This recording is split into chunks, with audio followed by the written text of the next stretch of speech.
Com vocês, Manu Gavassi.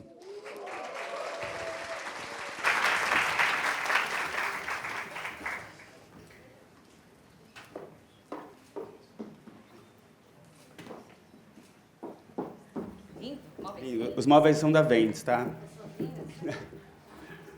Manu. Olá, bom dia. Feliz de estar aqui com você. Nossa, que honra ter você aqui, de verdade. A gente se conectou recentemente e foi... Tomamos um café. Tomamos um café e tem uma conexão de valores e de identidade que eu acho que é muito legal, assim. E, primeiramente, eu quero pedir para você se apresentar, né? Normalmente, em evento, eles ficam falando bio. A minha sempre falam errado. Mas a bio da Manu tem 3 páginas. E aí vou dar uma coisa engraçada. Corre o risco. Eu não sei falar minha própria bio. Não, mas é treinamento, é mentoria, igual eu faço com meus alunos. Aí, e aí a Manu não respondia a minha mensagem, eu falava, será que ela vem? Aí eu ligava o Prime Video e ela tá lá na capa, lançando filme. E eu falava, nossa, essa mulher é muito ocupada. Vamos lá, Manu, bem-vinda. Primeiramente, se apresente, né, pro pessoal, que acho que muita gente conhece várias Manus. Olá, meu nome é Manu Gavassi, eu tenho 31 anos. Não sei dizer a minha profissão direito, mas eu acho que o que tem em comum é a narrativa, o fato de eu gostar muito de contar histórias, seja através da moda, seja através de música, seja através dos meus projetos autorais, dos roteiros. Então, eu acho que essa é a maior parte de mim, o fator contadora de histórias. E é isso. Acho que falei até bonitinho, resumi. Que interessante, contadora de histórias, né? Então, mas volta um pouquinho mais. Como que você começou? Porque eu acho que a maioria das pessoas, pelo menos da minha geração, eu tive contato com você no Big Brother. Quer dizer, eu não vi, mas minha irmã é viciada em Big Brother. Este grande evento. E ela não atendia o telefone. Porque acho que você teve a maior temporada de todos os tempos, né? E você teve... Modéstia à parte, eu também acho que sim. Sim. E por que você foi fazer no Big Brother, uma garota tão paulistana ainda igual você? Passear. Foi passear. Cara, eu já falei isso 1000 vezes, acho que algumas pessoas já foram impactadas por isso, porque eu me sinto sempre falando a mesma coisa, mas ex-BBB é assim, gente, a gente gosta de falar sobre isso até o fim de nossos dias. Para mim, o BBB realmente foi uma virada de chave, como você falou, aumentou muito a percepção a meu respeito, mas eu comecei muito novinha como cantora. Eu fazia teatro aqui em São Paulo também, fiz Célia Helena, e compunha músicas de brincadeira. Só que essa brincadeira foi o que aconteceu antes na minha vida. Então, comecei como uma cantora teen. E logo depois também migrei para atuação. Eu sempre fui muito inquieta, assim. Eu começava numa coisa e falava, tá, agora o que mais? Ia para outro lugar. Então, eu acho que essa inquietude me levou até este evento que foi o Big Brother. Eu encarei muito como um rebranding, usando termos técnicos, sem saber exatamente o que eu estava fazendo. Eu tinha essa intuição de que eu precisava ampliar o meu público, precisava me mostrar mais velha para outras pessoas. Eu estava estudando muito roteiro, estava muito obcecada nisso. Então, o roteiro me ajudou muito a contar a história que eu contei através das redes sociais no BBB, que foi o que me ajudou com tudo depois na minha carreira, foi o que fez o meu trabalho com publicidade, como diretora criativa, ter outro patamar, assim, e me abriu muitas oportunidades, até de ampliar os meus projetos pessoais, as minhas histórias pessoais, através da música, através dos meus curtas. Então, o Big Brother eu encarei como um desafio maluco, que, a princípio, eu jamais toparia. Então, meu primeiro impulso foi falar não, muito obrigada. E depois, com o rabinho entre as pernas, voltei e falei, oi, Globo, vocês ainda me querem? Pensando bem, eu tive uma ideia. E daí eu guardei as 7 chaves dessa ideia dos vídeos. Eu não sabia nem se isso seria permitido, assim, que os vídeos fossem exibidos enquanto eu estivesse lá. Eu tomei o cuidado de não citar o programa. Então, foi realmente uma ideia de... coisa, só para explicar um pouco para quem não viu, porque eu acompanhei isso. Eu até conheci o Fernando, que fez com você os vídeos. Quando ela entrou no Big Brother, ela gravou um vídeo por dia, não foi? Eu gravei antes de entrar 133 vídeos, sim. 133 vídeos. Em uma diária e meia. Falando, se apresentando, e os vídeos são lindamente editados. Então, ela sabia que a audiência dela ia crescer. E eu acho que você tem uma voz muito grande, porque muitas pessoas vão para o Big Brother e acabam, por isso você ficou até o final e ganhou uma audiência fiel, que quer ver o que você vai fazer, que está interessado no que você vai lançar, o que te permite lançar novos projetos o tempo todo. E ter uma voz hoje é fundamental, assim, para você conseguir construir algo como você está fazendo. Esse foi o grande diferencial. A voz que eu tinha nos vídeos, por eu ter feito tudo sozinha com a minha intuição e o roteiro, tudo, a linha de raciocínio que eu segui, era eu, vinha de mim. Então, a pessoa via na TV e na internet a mesma voz. E isso é muito poderoso, né? Porque não iria funcionar se alguém tivesse feito essa lição de casa para mim e fosse mais durinho, assim. Ah, é um projeto que tem ali na rede social, mas ela não tem nada a ver com isso quando a gente vê na TV. Então, eu acho que o segredo foi esse, era eu. Então, essa voz existia nos dois lugares, era o fator em comum entre a minha persona ali na internet e quem eu fui naquela casa, né? Eu escrevo todos os meus textos. Eu não já tive a oportunidade de TV, não, mas ler um roteiro de outra pessoa sendo eu mesmo ia ser difícil. Talvez como ator, aí você é um personagem, né? Mas vamos lá, eu falei muito sobre disrupção no começo, né? E o tema do nosso talk foi construção de marcas e negócios disruptivos, que a UNO está abrindo uma produtora de filmes também, que ela vai contar um pouco. Então, o conceito de disruptivo, um evento disruptivo, é algo que interrompe o segmento normal de um processo. Então, diferente de inovação, né, que é uma atualização de algo que já existe, né? Então, o disruptivo ele quebra como as coisas eram e traz uma coisa nova, né? Como o celular foi disruptivo na nossa vida. Antes de ter celular, você não achava as pessoas na rua, por exemplo. Então, você mudou a maneira que a sociedade vive. Então, eu vejo, o que eu admiro muito em você é que você traz esse elemento em tudo que você faz.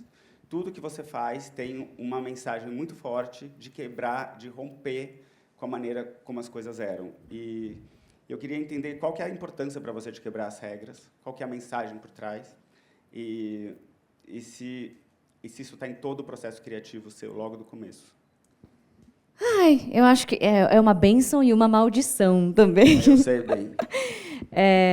Eu acho que fez parte da minha criação também. Eu cresci num lar onde meus pais me permitiam questionar muito e conversavam muito comigo, então acho que isso sempre fez parte da minha personalidade, na escola também. E acho que eu fui percebendo que isso foi se agravando assim na minha carreira, né? No início eu só contava minhas histórias, eu era uma adolescente de 14 anos compondo sobre a vida de uma adolescente de 14 anos. E quanto mais eu ia crescendo, eu entendia que eu podia falar sobre coisas. Então a primeira coisa que eu, né, pensei, nossa, eu posso, alguém partiu meu coração e eu posso falar sobre isso. Quando você tem 16 anos, isso é libertador, né? É quase uma arma também. E melhor que terapia, se você consegue cantar, né? Exato. Eu canto super mal, senão eu seria cantor, porque eu escrevo bem, mas, nossa, é um desastre. Então, muito enfim. bom. Senão você seria cantor. Que bom que você consegue. O estilo você tem. Eu te vejo. Eu falo no palco, né? É a maneira que eu encontrei. Enfim, e daí depois disso eu vi isso mudando muito na minha vida. O lance dos vídeos do Big Brother era muito uma insatisfação minha de onde eu me encaixo e como que eu externalizo até as crenças não tão legais que existem sobre mim, sabe? Sobre ter começado nova, existia todo um preconceito de que as pessoas não estão muito interessadas em te ver crescer, elas não estão muito interessadas em te ouvir. Então, o vídeo de Garota Errada brincava muito sobre isso. Então, eu fui descobrindo essa voz. Nossa, eu posso questionar isso. E agora, mais recentemente, outras coisas. Eu posso questionar a indústria que eu faço parte. Eu posso apontar o dedo para coisas que eu estou vendo e não estou gostando muito. Será que está todo mundo insatisfeito também? Será que sou só eu? Vou arriscar. Eu lancei uma série de 3 curtas. O primeiro questionava a indústria. O segundo questionava... Terceiro? Ai, são 4? Tem uma sei frase lá, sua num vídeo... Que são 4? São 4. São 4, você né? fala assim... não, mas eu não sei se eu vou falar certo, mas a mensagem é essa. Mas eu não sou filha de gente famosa, eu não sou gostosona, que não vou andar sem roupa. Eu não, tipo, você falou todos os Nossa, não falei... Calma. Aí não, eu não quero pôr palavras... Você está deixando muito mais polêmica do que foi. Era uma entrevista sua... Mas é isso. Que era um short, né, um filme, falando onde eu me encaixo, se eu não me encaixo em nenhum desses lugares. Então, foi... Eu me identifiquei muito, é que eu não lembro exatamente os termos das mulheres, que é muito sobre também o lugar feminino, né? Então, esse primeiro que você citou chama Programa de Proteção à Carreira Artística. Era justamente eu conversando comigo mesma, como se fosse uma atendente dessa empresa, e questionando qual é o meu lugar. Então, levantava exatamente todas essas hipóteses do nepotismo, de que gênero musical eu posso e eu não posso fazer, qual é a polêmica que eu vou usar para que as pessoas prestem atenção em mim. A música é sempre o terceiro item, porque antes disso vem muitas outras coisas que você precisa preencher. E, assim, de ver a quantidade de artistas de diferentes gêneros que se identificaram e endossaram isso, eu fiquei bem chocada. Eu entendi que era uma insatisfação geral mesmo, e que a gente não questiona por medo, né? E eu também estava num lugar muito confortável de trabalhar com outras coisas também e poder me dar o luxo de questionar essa indústria desse lugar. E enfim, e depois disso eu também questionei o lugar da mulher na música. Eu lancei um curta que chama Sexo, Poder e Arte, que fala justamente sobre isso. O quanto é disruptivo hoje em dia a gente vender o nosso corpo na música. É uma linha muito tênue entre você se empoderar disso e você ser refém de um meio que, na verdade, te cobra isso e te coloca nessa caixinha, nesse lugar, e fica aí quietinho. Quando você estiver dançando assim, a gente gosta, mas não vai falar muito. Então, eu acho que existem tantas nuances assim que eu percebi que eu poderia questionar através do meu trabalho. Então, acho que ao longo dos anos, dessa última década, eu fui entendendo, nossa, eu posso questionar coisas muito mais difíceis e profundas do que só a minha vida pessoal, sabe? É muito interessante, eu me identifico muito, porque o meu trabalho até... Primeiro, eu trabalhei muito como jornalista, escrevendo no Estadão, na Vogue. Quando eu comecei o 3 Minutos de Moda, porque foi literalmente porque eu estava sem trabalho, eu comecei a falar da minha insatisfação grande com a indústria, porque eu estava sem trabalho por muitos motivos. Um deles é que eu não tinha o emprego que eu queria. E então, um dos terceiros vídeos que eu fiz chamava Cultura do Medo, e falava dessa hierarquia forte no grupo, no mundo da moda, onde só o dono da empresa ganha dinheiro e todo mundo trabalha 25 horas por dia. Minha mãe me ligou e falou: filho, você nunca mais vai trabalhar. E eu comecei minha audiência... Meu pai falou a mesma coisa quando eu entrei no Big Brother. Tá vendo, mãe? Mas, assim, foi genuína a preocupação dela. E me deu muito medo falar aquilo. E eu tenho uma regra: eu nunca falo mal de ninguém, que é algo que você faz brilhantemente. Até nessa entrevista, você está entrevistando você mesma, é genial. Você vê o vídeo, ela e as duas personagens, porque você não ofende ninguém. Mas você fala uma questão que muitos artistas devem passar. Então, acho que a mensagem vai cruzando cenários, né? Porque não é só nas Porque artes. todos somos vítimas desse sistema, né? Na verdade. Mais do que apontar dedos, está todo mundo dentro desse sistema tentando sobreviver, né? Sim. E como que são os seus processos criativos? Conta um pouquinho da Gracinha, que é seu último empreendimento é a Gracinha, né? Sim. Esse ano eu apresentei a minha produtora boutique, mini produtora, que chama Estúdio Gracinha. Eu venho fazendo essas experimentações na minha própria carreira, esses curtas, mas veio uma vontade de deixar isso maior, de me realizar através de filmes, de séries, de projetos maiores, contar outras histórias também, não só as minhas. Então, eu adquiri direito de 2 livros que eu li nos últimos anos, que eu amei, que é Os Coadjuvantes, da Clara Drummond, e Ninguém Pode com Nara Leão, do Tom Cardoso. Então, estou no início desse trabalho. É muito louco, porque eu sempre trabalhei com uma velocidade muito imediatista, né, que é da minha geração, que é da internet. Então, estou aprendendo a lidar com outro tempo, que é o tempo do audiovisual, que os projetos são mais longos, você tem que respirar fundo, pensar a longo prazo, as coisas são mais lentas, mas eu estou muito feliz assim, com esse início. Eu acho que tudo me preparou para isso, todas as experimentações que eu pude fazer através da minha música, né? Que eu pude aprender sobre roteiro, sobre direção, pude experimentar, acertar, errar, entender o que era uma equipe que funcionava. Então, é isso.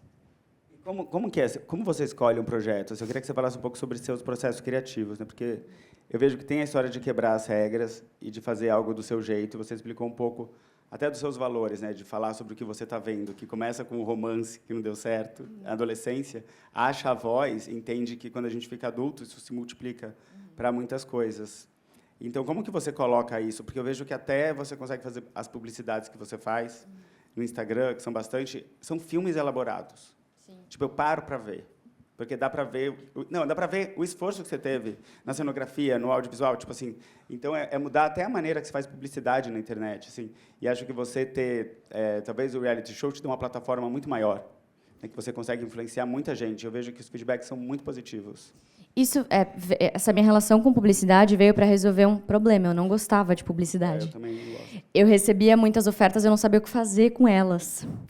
E daí eu falei, eu estou perdendo dinheiro.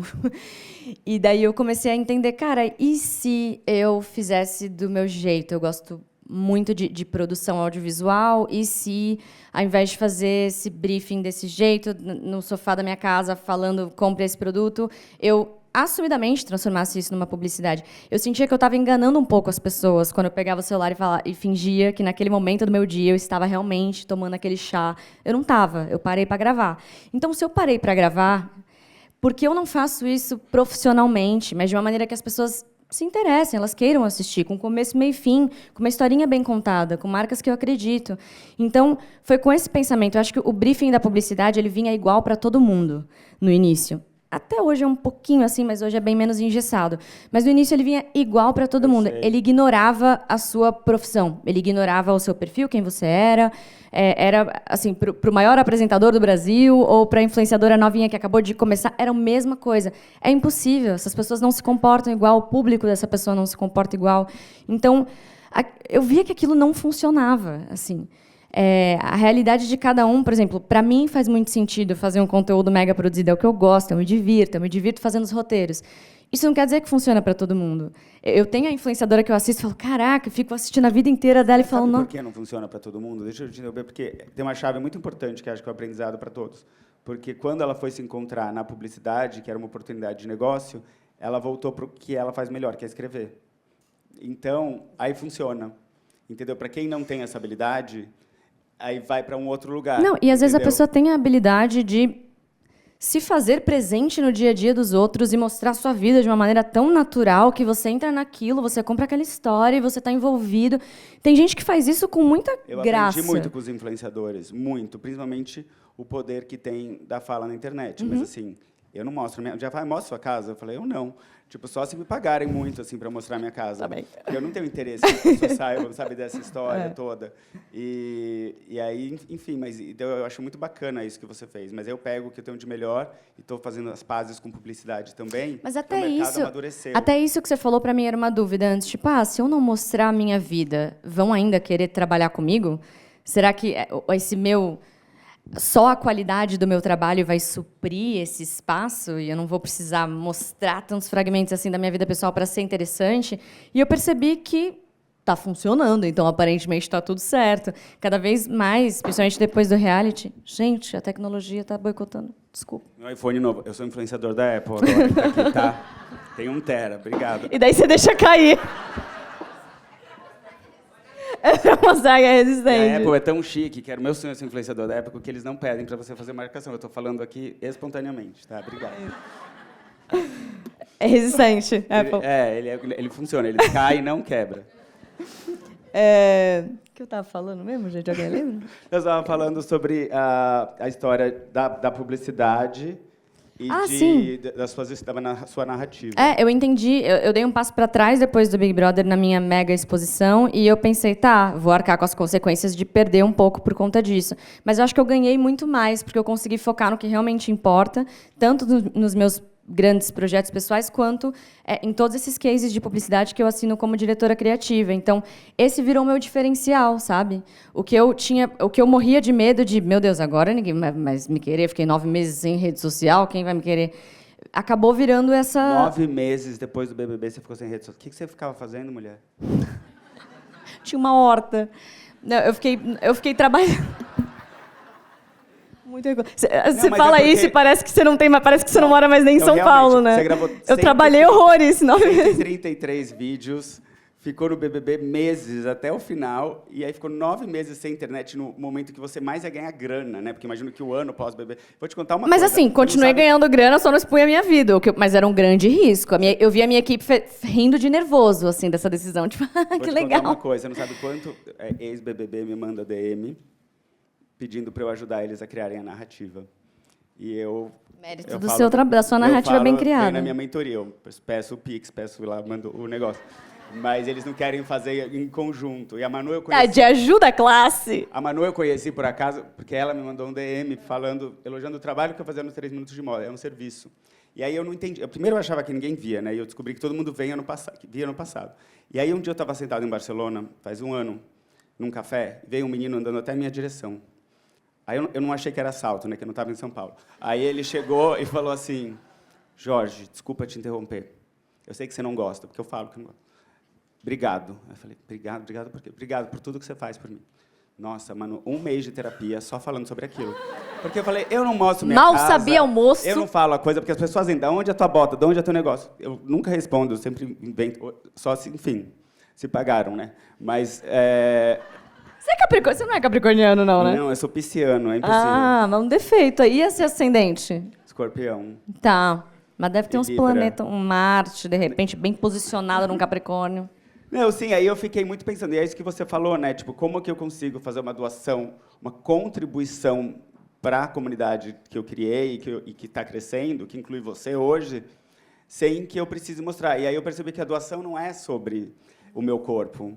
Ela pode ser, que não tem nada de errado, mas não foi um lugar onde eu me senti confortável. Eu aprendi muito, eu trabalhei muito tempo com a Camila Coelho, com a Cleo, que são mulheres de câmera maravilhosas, assim, e eu via elas fazendo, e eu achava o máximo, mas eu falava, eu nunca vou conseguir fazer isso. Mas eu entendi o poder da câmera, sabe? E é aquela coisa, quando você tem um conteúdo que você acredita, tá passando uma mensagem que você acredita, não existe nem aquele medo de... Muita gente pergunta, e se o Instagram acabar? Eu falo, tá bom, tudo bem. Já não existiu o Instagram antes e as pessoas continuavam trabalhando. Então, se você tem um conteúdo que você acredita, ele vai existir em algum dos lugares disponíveis, sabe? Então, acho que existe essa coisa de trabalhar com internet, conteúdo para a internet. Mas não é conteúdo para a internet, é conteúdo. Quem você é, o que você quer passar. Você vai arranjar uma plataforma para isso, dentro da sua era, do período que você vive. Muito bom. Na palestra que eu fiz mais cedo, eu falei sobre um conceito que é intersecção de identidades. A intersecção é um cruzamento, né, de duas vias que se cruzam. E como isso hoje está muito forte, né, no momento que todo mundo é uma plataforma digital, e aí você entra num lugar, você principalmente, você entra num lugar, você é atriz, você entra num lugar, você é diretora, você entra num lugar, você é cantora. Eu vejo os vídeos de você fazendo show e eu falo, é a mesma pessoa? Porque é tão, tipo, sabe? Então, então você é a rainha da transição de identidades, assim. E como que é para você isso? Entender a sua essência e conseguir transitar em tantos lugares diferentes sem se perder? Ou até se você quiser contar alguma história, se você já se perdeu, como você voltou, eu acho sempre útil contar a história. Não, você sabe. Estou pensando aqui, qual que é a resposta honesta para isso? Não sei se... Eu não sei se eu vejo uma diferença. Talvez eu tenha esse fator em comum. Assim, eu acho que o meu diferencial é eu sou criativa. E eu gosto de contar histórias através de diferentes lugares e plataformas. Nisso eu me encontro. Então, tem esse fator diretor, eu acho que eu sempre vi em mim. Só que antes eu não sabia que isso era direção, eu achava que eu era metida. Eu achava que eu estava dando opinião demais. Eu assumi que eu sou metido, gente. Tipo, é tudo mais, entendeu? Isso é branding. Ano passado não tinha, aí eu falei, não, tem que ter. E pronto, fiz. É isso. Não, e eu que fiz, não ficou tão... ano que vem vai ficar melhor. Mas às vezes a gente acha que se autovalorizar o que você faz bem é ser metido, né? E principalmente para mulheres nem se fala, assim. Acho que existe um lugar completamente diferente de um homem se posicionar num set, dar uma opinião e de uma mulher.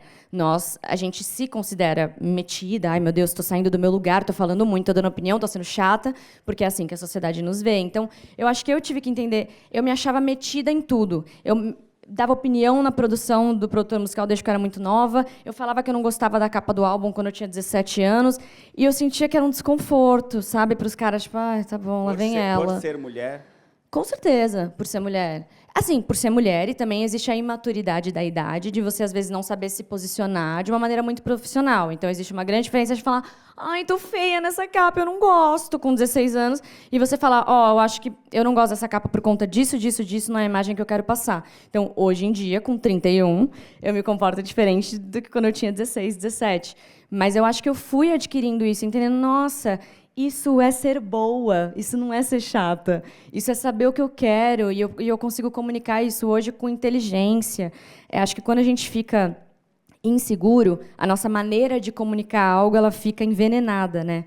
Então, você vê vários artistas que falam, nossa, fulana é uma diva, dá trabalho. Às vezes, a fulana só está muito insegura, e ela não sabe externalizar isso, e acaba saindo dessa maneira. Então, eu acho que eu fui adquirindo isso também, de, então, nessa função eu me posiciono assim, nessa função eu me posiciono assim. Existe uma grande diferença. Apesar de eu ter esse fator storyteller, que liga tudo que eu faço, e eu me sinto confortável transitando nessas funções agora, e é quase natural, existe uma diferença de você estar ali como diretora, sentadinha bonitinha com uma roupa confortável e opinando e pensando, essa fala tem que ser assim, e uma diferença de você estar no lugar com outro diretor e ter que ser artista. As pessoas esperam que a artista seja muito simpática. A diretora, ela pode ser mais na dela e pode... As pessoas esperam que todo mundo seja muito simpático. Exato, tem Eu isso. sempre falaram, eu achava que você era só o cara de preto no canto. E eu fui o cara de preto no canto. Eu sou o cara de preto no canto. Eu sempre fui esse cara de preto. Deixa eu te perguntar uma coisa. Você acha que sua maior causa é o feminismo? O que você não abre mão, assim? Porque eu vejo que tem essa luta pelo espaço da mulher, e eu vi uma entrevista recente da Sarah Jessica Parker falando que o In Just Like That, né, que é a série continuação do Sex and the City, 25 anos depois, as matérias são assim, como envelhecer graciosamente. Tipo, imagina se pega uma série com Brad Pitt, Champagne, eles não vão falar disso. Jamais. Entendeu? Jamais. E ela falou que era só isso, né? Só isso. Então, tipo assim, realmente é muito diferente a narrativa. Então, eu acho o seu trabalho excepcional, porque você constrói uma narrativa que, não gosto dessa palavra, mas você vai entender, que empodera, né, a mulher de que ela também pode. Então, quando você é a chefe como você é, eu acho que milhões de mulheres falam, eu também posso, entendeu? Sei lá. Às vezes eu tô mais esperançosa, às vezes eu tô menos. Não sei se o feminismo é minha maior causa. O feminismo é minha causa porque eu sou mulher e eu fico puta. Eu fico brava mesmo. E eu acho que isso, enfim, é a minha vivência e entra em tudo que eu faço, com certeza. Mas não sei se é a minha maior causa. Eu acho que a minha causa é a expressão. Faz parte de ser mulher questionar tudo isso e olhar com cuidado para isso e olhar para quem está do seu lado, para outras mulheres em outras situações que estão do seu lado e pensar, caraca, é difícil para mim, imaginar para ela é mais difícil. Então, como que eu tento ser carinhosa, englobar tudo isso no meu discurso? Enfim, então, eu tenho esse cuidado e essa visão, sim, mas eu acho que o meu lance é sempre a expressão, sabe? Sim, você tem um tempo dedicado de pesquisa? Como que é o seu processo criativo? Tanto de uma publicidade agora, quanto de um filme? São velocidades muito diferentes. Eu aprendi a ser muito rápida em publicidade, porque o tempo de publicidade é outro. Então, nos meus projetos autorais, eu me dou ao luxo do tempo. Eu espero a inspiração vir, daí ela vem, daí eu escrevo, e daí eu falo, isso é genial! Daí no dia seguinte eu acordo e falo, nossa, isso é horrível. Então tem aqueles altos e baixos da sensação, isso é ótimo, isso é horrível, eu sou maravilhosa, eu sou péssima. Então tem tudo isso nos meus projetos autorais até eu lapidar e chegar no final e entender, eu quero dividir isso com o mundo ou não? Eu preciso dividir isso com o mundo ou não? Eu fiz muito esse exercício no ano passado, quando eu lancei esses questionamentos, falei, isso é só o meu ego falando, clamando por atenção, ou isso tem um lugar, pode ser dividido, não é só sobre mim? Eu costumo fazer esse exercício, e isso nos meus projetos. Então, eu tenho mais tempo, eu tenho mais liberdade. Nos projetos de publicidade, eu adquiri uma rapidez de resolver problemas muito legal. É assim, o briefing é esse, tá? É isso que a gente vai fazer. Então, é realmente entender o que funciona para mim. Eu busco sempre autenticidade, então eu entendo o briefing, eu entendo o que a marca precisa, mas eu entendo também o que as pessoas querem ver. Então, dificilmente eu vou começar uma publicidade sem uma sacada para fazer você ficar até o final. Eu não vou colocar um produtão lá na tua cara que vai fazer você, uma publicidade, tchau. Eu vou te contar uma história e você vai querer assistir essa publicidade até o final. Então, eu já tenho o meu jeitinho de fazer as coisas numa velocidade muito rápida, porque eu trabalho muito com publicidade. E eu tenho que ter ideias muito diferentes, porque eu trabalho tanto com publicidade que, senão, eu vou ficar fazendo a mesma coisa e vou parecer um catálogo, vou parecer algo muito frio. Então, eu tenho que deixar isso pessoal. Esse é o desafio. O que eu faço para esse conteúdo? E num contrato de 1 ano, que você tem muitos conteúdos da marca a cada mês, o que você faz para esse vai ser muito pessoal, então esse vai ser uma coisa mais lifestyle, sem roteiro, eu vou só falar livremente, penso num cenário onde vai ser, vai dar essa sensação de proximidade. Esse outro eu vou fazer como se fosse um filme, locação, câmera parada, ruas de São Paulo. Então, eu tenho que ter essa rapidez de resolver problema e de ser maleável também, né, para não ficar essa coisa dura. E eu respondi a pergunta? Respondeu. A minha decadência de influência, porque teve a decadência e a subida, né, porque a vida é assim, cronormatividade.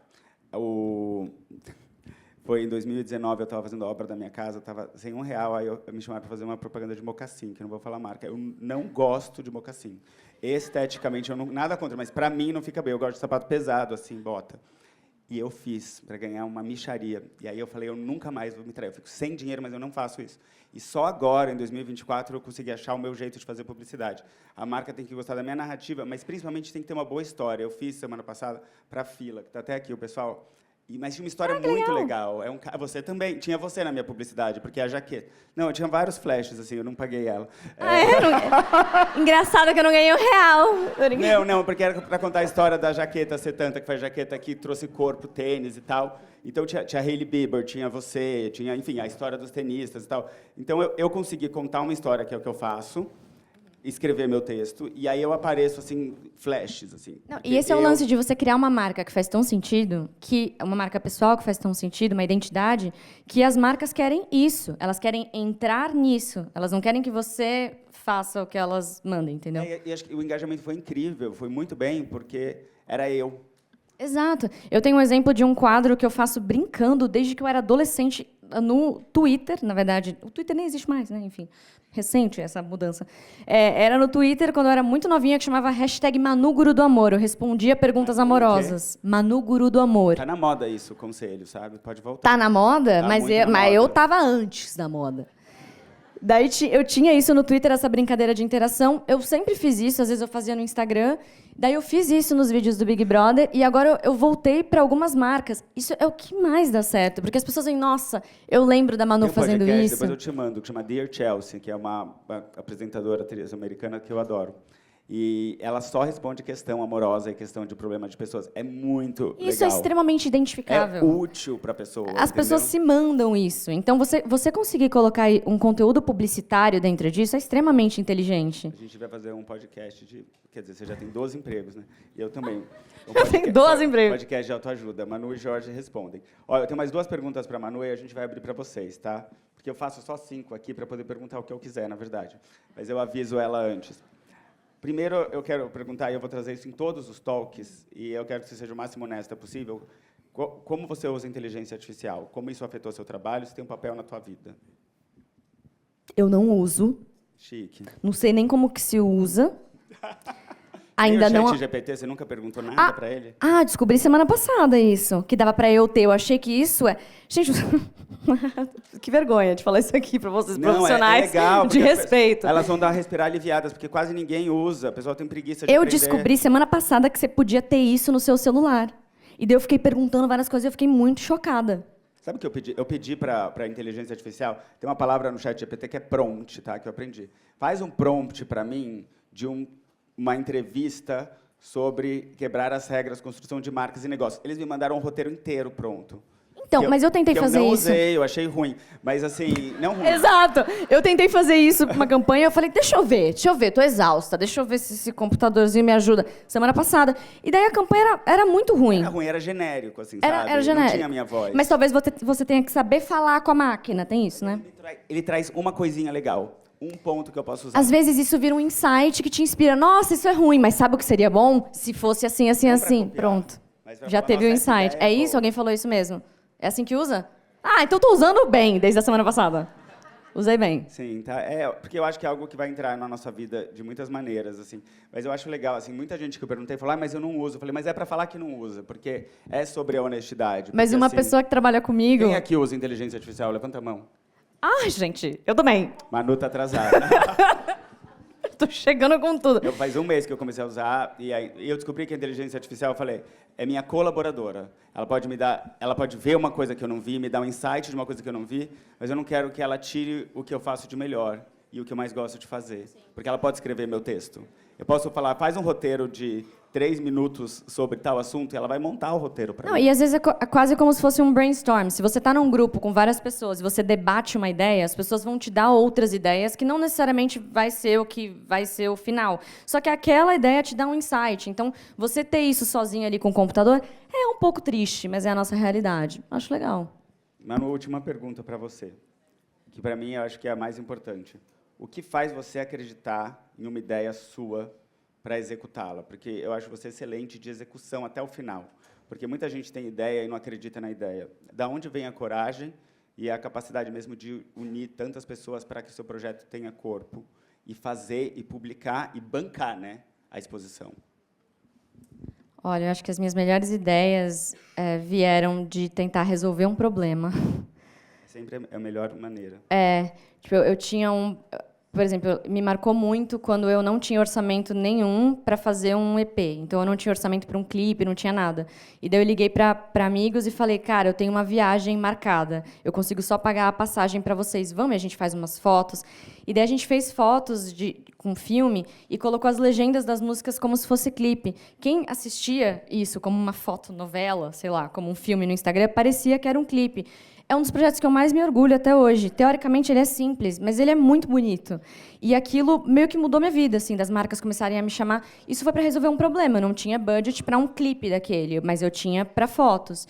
Depois disso, a oportunidade que eu vi no Big Brother também foi para resolver um problema. Eu não tenho o awareness que eu queria ter. Me falta tamanho para os projetos que eu quero fazer. Então, eu vou resolver este problema me apresentando nesse lugar, que talvez não fosse o ideal, eu não sabia o que ia acontecer, eu não tinha um controle. Mas essa minha vontade de resolver este problema foi maior do que o medo. O lance do ano passado também, como que eu falo sobre essas coisas que estão engasgadas aqui. Eu vou redirecionar a minha carreira, eu não estou mais tão feliz assim na música. Então, eu vou para o audiovisual. Como eu comunico isso usando o que eu já tenho? Como que eu falo sobre as coisas que estão me machucando e que eu estou percebendo e que eu acho ruim? De novo, uma resolução de um problema. Então, não sei, eu acho que acreditar nos seus instintos, assim. Eu acho que eu decido se um projeto vale a pena, se ele fica em mim se ele me incomoda por um tempo. Mas isso é meio pessoal, não sei se vale para todo mundo. O risco te Vocês têm que incomodar. O risco te dá adrenalina? Você toma muito risco. Sim, me dá. Eu acho que é a única maneira que eu sei fazer, se é um risco. Senão eu fico em casa na cobertinha, tranquilinha. Eu também. No dia que eu lancei esse evento, eu tive 2 crises de pânico. E ninguém vai comprar, ninguém vai vir, mas ninguém diz. Não vem. Não. E aí, depois, quando as coisas começaram aí eu fico tão grato que eu tomei a coragem de fazer, sabe? Mas ela partiu do meu problema também de me relacionar e de trazer as pessoas e de conectar e tudo mais. O medo é um grande combustível, né? Nas doses certas. Vai com medo mesmo. Tem que usar, tem que ir com medo mesmo. E vamos abrir para perguntas? Pode acender a luz na plateia, Alex? E tem um microfone aí, porque eu aluguei mais 3, eu acho. Então, eu falo besteira, né? É que quando você está no palco e eu relaxo, vocês relaxam. Eu aprendi isso. Né, cantora? Acho que sim. Até hoje eu não relaxei. Aqui. Não sei. Quem tem pergunta? Eu vou pedir assim, se apresente, fala seu nome, o que você faz rapidamente e faça a sua pergunta. Olá, bom dia. Prazer, Manu, eu também sou Manu. Oi, prazer, Manu. Sou criadora de conteúdo e designer. Eu queria muito perguntar, você falou muito do seu diferencial, dos seus pontos fortes. Quais são os seus pontos fracos, os lugares que você viu que você precisava flexibilizar, expandir para crescer na sua carreira? Muito boa pergunta.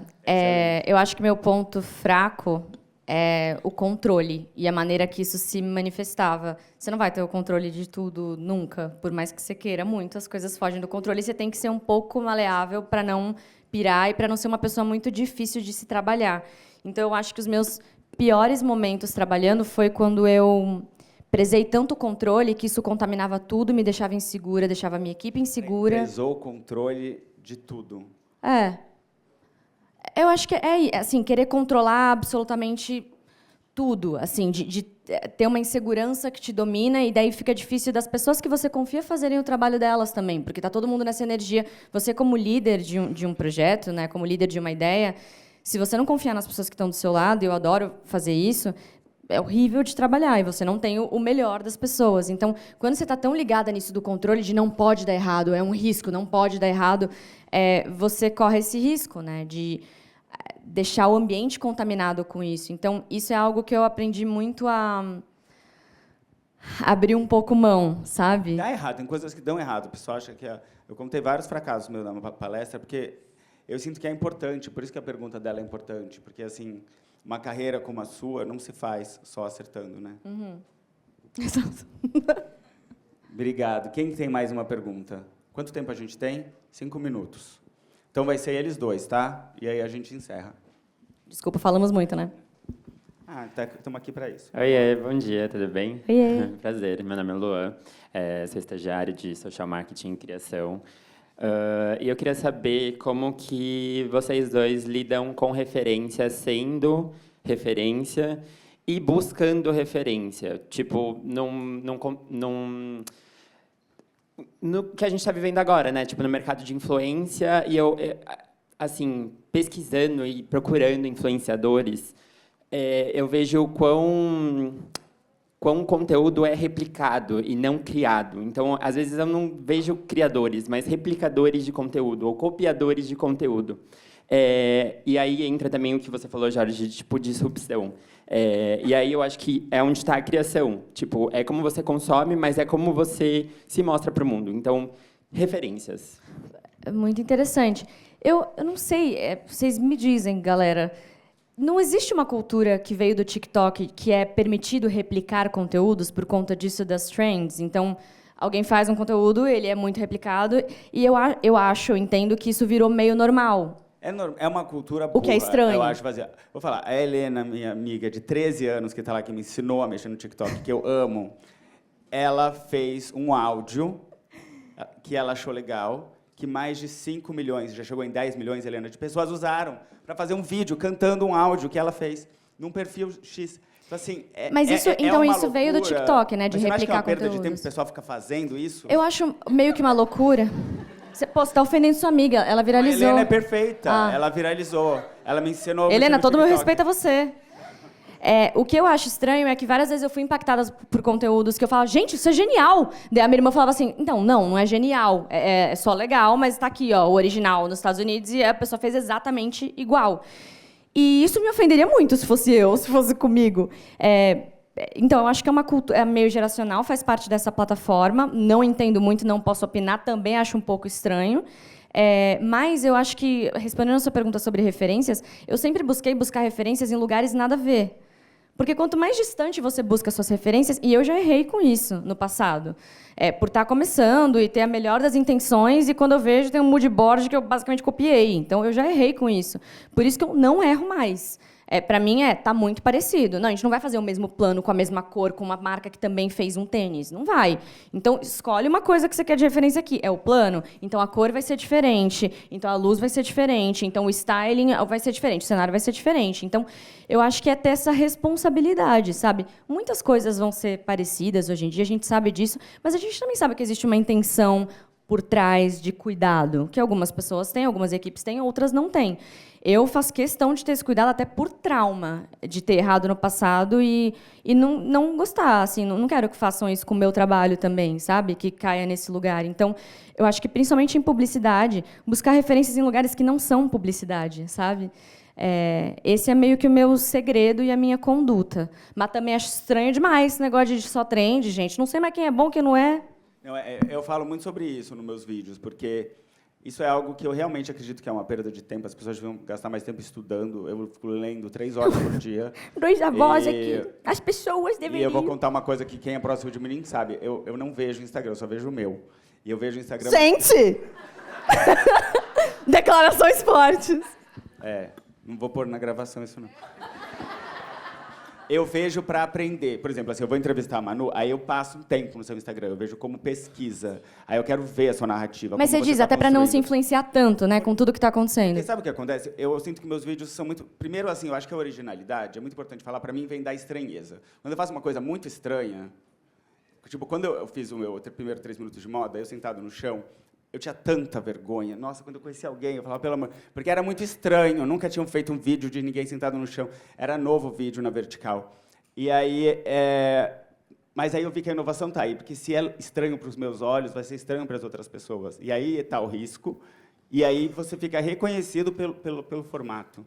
Vou acrescentar uma coisa que eu acho importante disso que você falou de não se influenciar tanto, que é bom também até para dar resetar o nosso cérebro. Nesse período que eu fiquei fora das redes sociais, eu estava trabalhando muito, estava gravando uma série, produzindo muito conteúdo para a internet, eu só não tinha a minha senha. Então, eu só não entrava no Instagram, mas eu estava trabalhando muito, não estava hippie de jeito nenhum. E nesse período, eu me senti muito criativa, porque eu acho que eu me senti influenciada por outras coisas, assim. Por filmes, coisas que eu via na TV, pessoas na vida real, situações. Então, eu acho que mudou um pouco o foco de...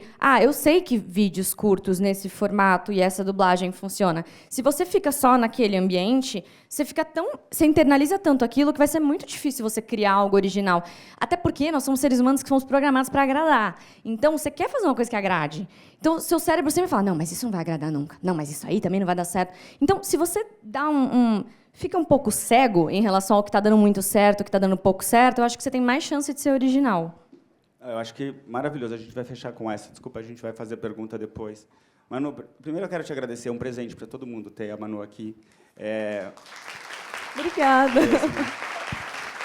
Obrigada, Jorge. Foi muito legal. Obrigada a todos vocês. Eu nunca imaginei, assim, eu acho que o evento tomou uma outra proporção, muito por sua causa mesmo. Então, eu te agradeço mesmo, porque sua base de fãs é muito grande. Acho que tem até gente do seu fã-clube aqui que a gente convidou para vir. E te reconheço pelo teu trabalho, pela inspiração que você traz para as pessoas e pela excitação de ver o que você vai fazer em seguida mesmo. Então, Conte comigo. Obrigada, Obrigado Jorge. mesmo, de coração. Obrigada mesmo, muito feliz. Obrigada a todos vocês. Bom evento.